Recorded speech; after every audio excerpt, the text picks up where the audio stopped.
নিজের যোগ্যতায় নিজের কর্ম দিয়ে আজকে পুরা পৃথিবীর সামনে হাইলাইটেড। হ্যাঁ, আর বাংলাদেশের মানুষ পড়ে থাকে পাবলিকে পড়তে হবে, একটা পাবলিক কেন হলো না, এই সেই আমার কেন পাবলিক হলো না, পাবলিকে না পড়লে তো আমার জীবন ধ্বংস হয়ে গেল। হ্যাঁ, এটা সেই প্রথম থেকে আমাদের মাথায় ঢুকিয়ে দেওয়া হয়েছে, কোথাও চান্স পেলাম না, হ্যাঁ, ইত্যাদি ইত্যাদি। আর কিছু মানুষ তো আছে সমাজে যারা আপনার পিছে লেগে থাকার জন্য একদম রেডি আছে, জাস্ট আপনার খালি পয়েন্ট একটা পেলেই হয়, আপনাকে হিট করার মতো একটা পয়েন্ট পেলেই হয়। মনে করলাম বিষয়টা নিয়ে একটু কথা বলা দরকার, তাই আজকে একটা অদ্ভুত টাইপের ভিডিও বানাচ্ছি। একটু উইয়ার্ড, আমার চ্যানেলের সাথে এইসব কন্টেন্ট আসলে যায় না, তারপরেও আমি যেখানটা দাঁড়িয়ে আছি এটা হচ্ছে ঢাকার মানে নওগাঁর শেষ মাথা, ঢাকা রোড। এদিক দিয়ে গেলে বগুড়া ঢাকা, এই দিকে গেলে নাটোর কুষ্টিয়া, আর এই সাইড দিয়ে তো নওগাঁ। ভার্সিটিতে চান্স পেতেই হবে, পাবলিকে পড়তেই হবে, মেডিকেলে পড়তেই হবে। তো এটা কতটুকু যুক্তিগত কথা এইসব নিয়ে আর কি আলোচনা করব, বাকিটা আমরা চলেন রাইড করতে করতে কথা বলি।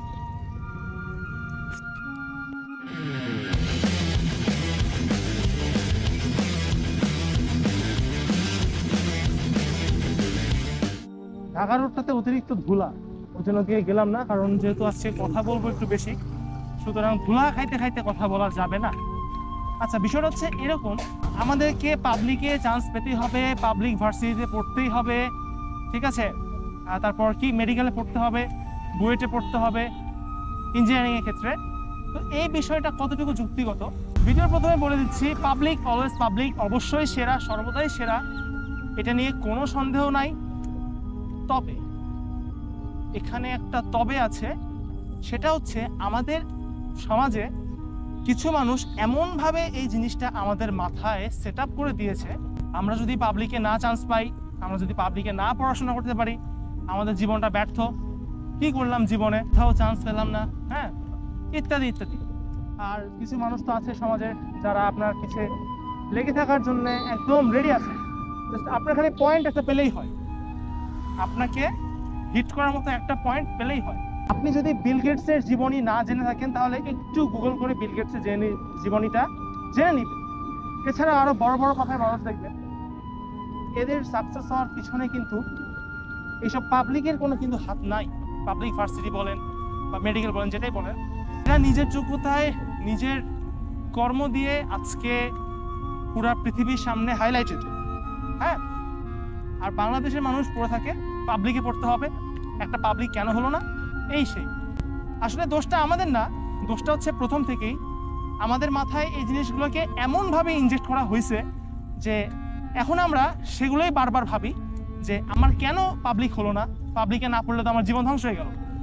হ্যাঁ, এটা সেই প্রথম থেকে আমাদের মাথায় ঢুকিয়ে দেওয়া হয়েছে, এটা আজকের বা কালকের কোনো বিষয় না, এটা আরো অনেক আগে থেকে। কিন্তু এখানে এত ময়লা, সামনে যে কথা বলি, যে আমাদের সমাজে ঢুকিয়ে দেওয়া হয়েছে পাবলিকে পড়তে হবে, যখন আমরা দিন শেষে কোনো একটা পাবলিক ভার্সিটিতে চান্স পাই না, তখন কি হয় জানেন, আপসেট হয়ে যায়, মনে হয় যে কেন ন্যাশনালে পড়বো। আর ন্যাশনালের তো মানুষজন ন্যাশনাল ইউনিভার্সিটিতে কোনোভাবেই মূল্যায়ন করে না।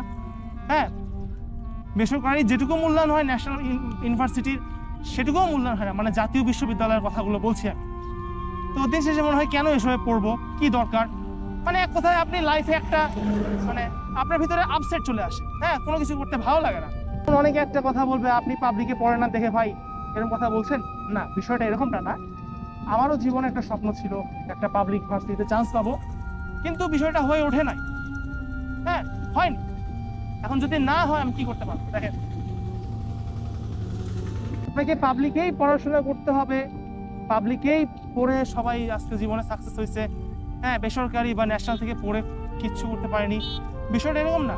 নিজের মেন্টালিটিটা পরিবর্তন করেন, আপনি নিজের মেন্টালিটিটা পরিবর্তন করেন, আরো 10টা মানুষের মেন্টালিটি অটোমেটিক পরিবর্তন হয়ে যাবে যখন আপনি নিজে থেকে পরিবর্তিত হবেন।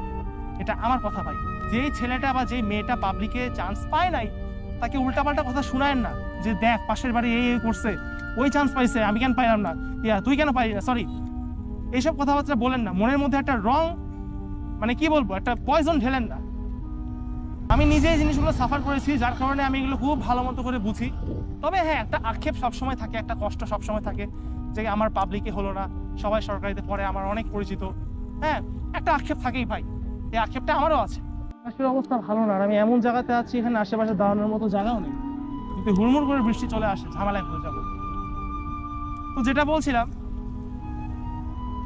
আপনি যেখানে থাকেন না কেন আপনি ভালো কিছু করতে পারবেন যদি আপনি আপনার বিবেককে পুশ করতে পারেন যে আমি এইখান থেকে ভালো কিছু করব, এইখান থেকে আমি রান করব।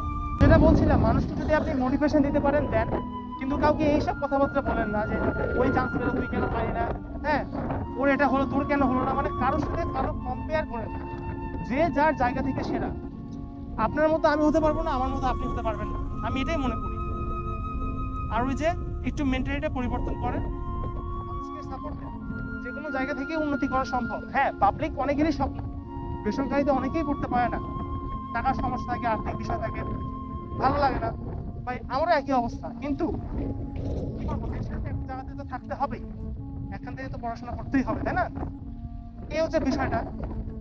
আমার মতো যারা হোপলেস তাদের জন্য আসলে ভিডিওটা একটু হলেও ইম্পর্টেন্ট। আপনাদের বোঝানোর চেষ্টা করেছি যে পাবলিকই জীবনের স্বপ্ন, জীবনে অনেক এখনো ধাপ বাকি আছে। আপনি যদি একটা বিসিএস ক্যাডার হতে পারেন, এগুলো পাবলিক টাবলিক গোনার আপনার টাইম থাকবে না। হ্যাঁ, আপনি যদি একটা ভালো কিছু করতে পারেন, অনেক মানুষ আছে যারা ন্যাশনালে পড়ে, জাতীয় বিশ্ববিদ্যালয়ে পড়ে, অনেক ভালো র্যাঙ্কে আছে। আর অনেক মানুষও আমি দেখেছি যারা পাবলিকে পড়ে এখনো চাকরির জন্য ঘুরতেছে। ঠিক আছে, তো আমি পাবলিককে ছোট করছি না, মোটেও ছোট করছি না, পাবলিক অবশ্যই বেটার, কিন্তু আমি ছোট করছি সেসব মানুষদেরকে যারা আমাদের সমাজে একটা পয়জনের মতো জিনিসটা ছড়িয়ে দিয়েছে। পাবলিক পাবলিক পাবলিক পাবলিকে চান্স পেলে না জানি কি হয়ে গেল। আমি তাদের জন্য ভিডিওটা আজকে বানালাম যে আপনারা সতর্ক হন, এইসব কথাবার্তাগুলো কাউকে বলেন না, কারণ মন ভেঙেন না, কারণ মনকে ছোট করেন না। ওকে, আরো অনেক কিছু বলতাম, কিন্তু বললে আরো একটু বেশি বলা হবে, এই জন্য কোনো কথাবার্তা বললাম না। অ্যান্ড যদি কিছু জানতে চান জানাবেন। হ্যাঁ, কেউ যদি ডিপ্রেশন মেন্টাল পেরেশানিতে থাকেন এটাও জানাবেন। অবশ্যই আমার ফেসবুক পেজে মেসেজ দেবেন, কারণ ইউটিউবে তো এতজনকে রিপ্লাই দেওয়া সম্ভব হয় না। ওকে, আজকের মতো তাহলে এখানেই বিদায় নিচ্ছি আমি। টাটা, আল্লাহ হাফেজ, আসসালামু আলাইকুম।